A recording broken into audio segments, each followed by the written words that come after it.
Bharatiya Janata party यानी BJP. आज ये नाम इंडियन पॉलिटिक्स में सबसे बड़ा है। लेकिन ये सब शुरू कैसे हुआ? कहां से आई ये पार्टी और कैसे बनी इतनी बड़ी ताकत?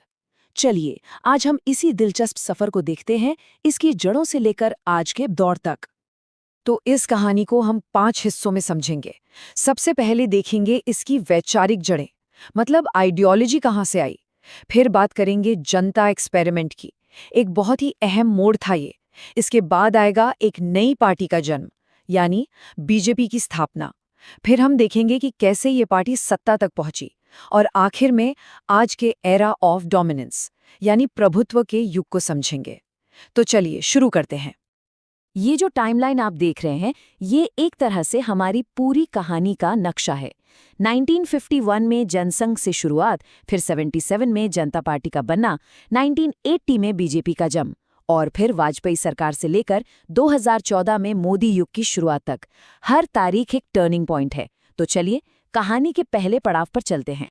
तो बात शुरू होती है साल 1951 से, बीजेपी के बनने से भी काफी पहले। इसकी जो वैचारिक नींव है वो असल में एक दूसरे संगठन में रखी गई थी, जिसका नाम था भारतीय जनसंघ। तारीख थी 21 अक्टूबर 1951। ये एक बहुत अहम दिन था।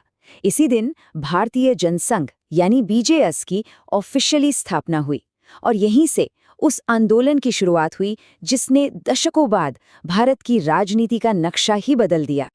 तो इस नए संगठन के पीछे कौन थे? सबसे बड़ा नाम था श्यामा प्रसाद मुखर्जी का, जो एक दूरदर्शी नेता थे। वो राष्ट्रीय स्वयंसेवक संघ यानी आरएसएस, जो कि एक ताकतवर राष्ट्रवादी संगठन है, उसके साथ मिलकर काम कर रहे थे।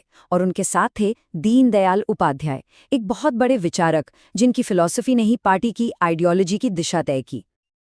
अच्छा, तो जनसंघ की कोर आइडियोलॉजी क्या थी? वो थी हिंदुत्व। अब यहाँ इसे सिर्फ एक धर्म की तरह नहीं देखा गया, बल्कि एक कल्चरल आइडेंटिटी, एक सांस्कृतिक पहचान की तरह देखा गया। मतलब आइडिया ये था कि भारत को उसकी साझी विरासत और कल्चर के दम पर एक किया जाए। इसी को कहते हैं कल्चरल नेशनलिज्म। हिंदुत्व के साथ साथ एक और बड़ा आइडिया था, एकात्म मानववाद। ये कॉन्सेप्ट दीनदयाल उपाध्याय जी ने दिया था। इसका मतलब बहुत सिंपल शब्दों में है बैलेंस। ये फिलॉसफी कहती है कि एक मजबूत देश के लिए इंसान, समाज और प्रकृति, इन सबकी जरूरतों में एक तालमेल होना जरूरी है। और ये ही होलिस्टिक अप्रोच आगे चलकर बीजेपी का भी एक फाउंडेशनल प्रिंसिपल बना। लेकिन पॉलिटिक्स में, जैसा हम जानते हैं, कुछ भी परमानेंट नहीं होता। जनसंघ के लिए भी एक बहुत बड़ा पॉलिटिकल भूचाल आने वाला था। अब हम